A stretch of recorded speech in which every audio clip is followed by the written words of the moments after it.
జిల్లా secretary. Srikakulam AP anganwadi workers and helper union రాష్ట్ర అధ్యక్షుడు జి బేబీరాణి ఆధ్వర్యంలో సమావేశం నిర్వహించారు.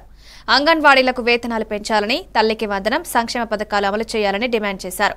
ప్రభుత్వ ఉద్యోగులుగా గుర్తించాలి, ఎఫ్ఆర్ఎస్ రద్దు చేయాలన్నారు. 2019 నుండి వేతనాలు పెరగలేదని, సమ్మె హామీలు నెరవేర్చాలన్నారు. రాజకీయ వేధింపులు ఆపాలని, తొలగించిన వారిని తిరిగి నియమించాలని పిలుపునిచ్చారు. జూలై 9న అఖిల భారత సమ్మె జరగనున్నట్లు తెలిపారు. కనీసం 8 గంటలు మాత్రమే ఉండాలి. అవసరమైతే టెక్నాలజీ అభివృద్ధి అయిన సందర్భంలో 8 గంటల కంటే 6 గంటల పనిదినాన్ని పరిగణలో తీసుకోవాలి.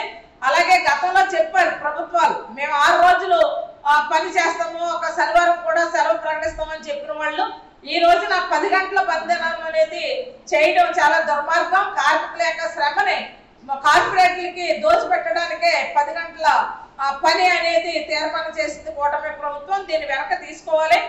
ఇది చెప్తా ఉన్నాం. ఈ రోజున స్కీమ్ వర్కర్లు ఎవరికి కూడా కనీస వేతనాలు అమలు చేయట్లేదు. అంగన్వాడీలకి 42 రోజుల సమ్మె కాలంలో ఇచ్చినటువంటి సమస్యలు నేటికి పూర్తి కాలేదు. కనీస వేతనాలు అమలు చేయాలి, వేతనాలు పెంచాలి. అలాగే ఇతర స్కీమ్ వర్కర్లు ఎవరైతే ఆశా వర్కర్ల వేతనాలు పెంచాలి, కనీస వేతనాలు అమలు చేయాలి. మిడ్ డే మీల్ అలాగే కంటింజెంట్ వర్కర్లు ఎవరైతే ఉన్నారో వాళ్ళ వేతనాలు మరీ అతి తక్కువ వేతనాలు ఇస్తున్నారు. ఆ వేతనాలు కూడా పెంచాల్సినటువంటి అవసరం ఉంది.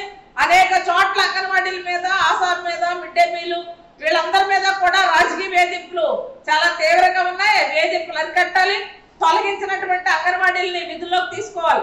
అలాగే అంగన్వాడీ ఆయమ్మలకి ప్రమోషన్లు ఇవ్వడంలో ఈ జిల్లాలో పీడీ చాలా దుర్మార్గంగా వ్యవహరిస్తున్నారు. ఎవరికైతే అర్హులు